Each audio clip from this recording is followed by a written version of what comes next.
সালাতু সালাম গো আমার দুরুদ সালাম গো আমার কইও নবী মুস্তাফায় তোমরা যদি যাও গো মদিনায় তোমরা যদি যাও গো মদিনায় মদিনা শরীফের মাঝে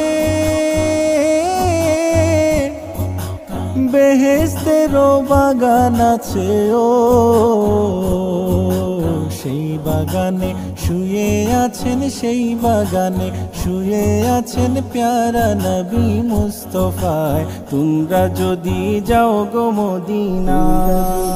যাও গো মদিনায় সালাতু সালাম গো আমার দুরুদ সালাম গো আমার কইও নবী মুস্তাফায় তোমরা যদি যাও গো মদিনায় তোমরা যদি যাও গো মদিনায় সুদূর বাংলা